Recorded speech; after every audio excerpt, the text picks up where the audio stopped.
नमस्कार, जय श्री राम। आप सभी का हमारे चैनल पे हार्दिक स्वागत व अभिनंदन है। आज हम बात करते हैं कि अमावस्या के दिन क्या कुछ ऐसा करें जिसके द्वारा हमें पितृदोष से निवृत्ति मिले।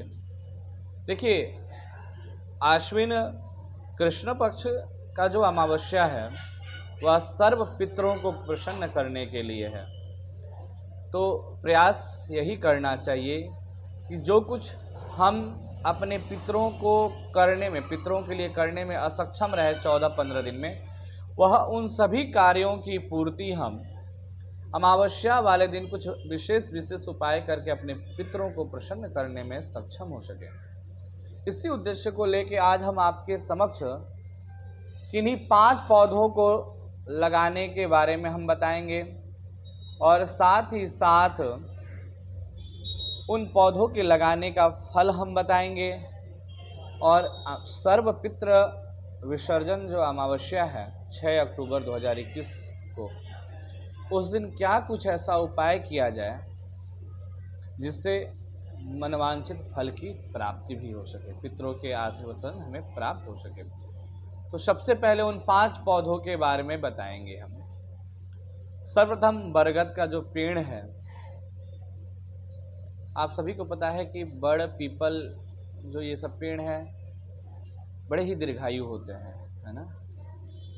और हरा भरा चीज़ अगर हम किसी को दान करते हैं, वह कहीं हरियाली बना रहता है तो उसके द्वारा या बने रहने में हम उसका सहयोग करते हैं तो उसके द्वारा हमें पॉजिटिव एक्टिविटी मिलता है।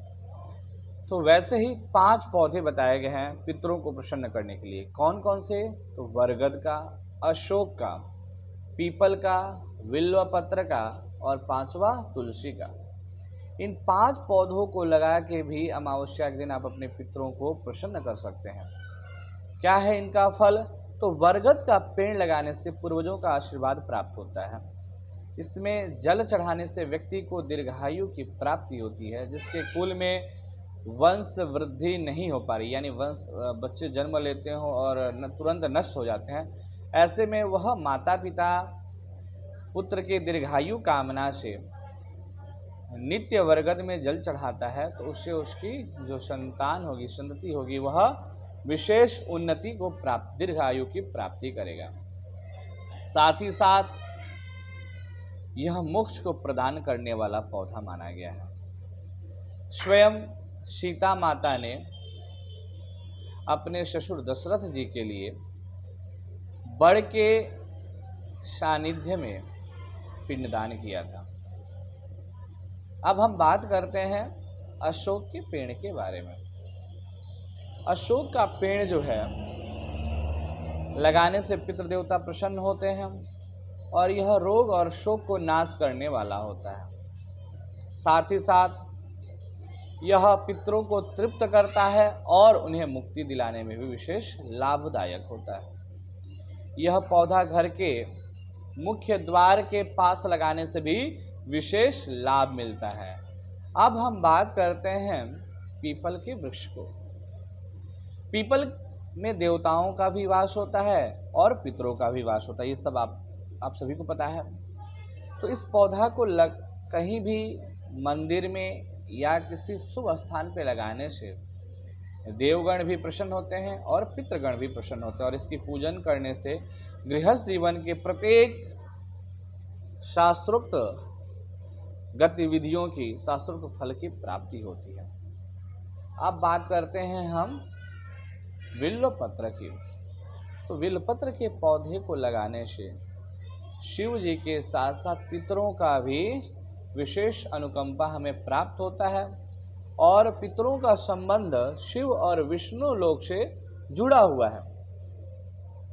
तो ऐसे में अगर व्यक्ति इस अमावस्या में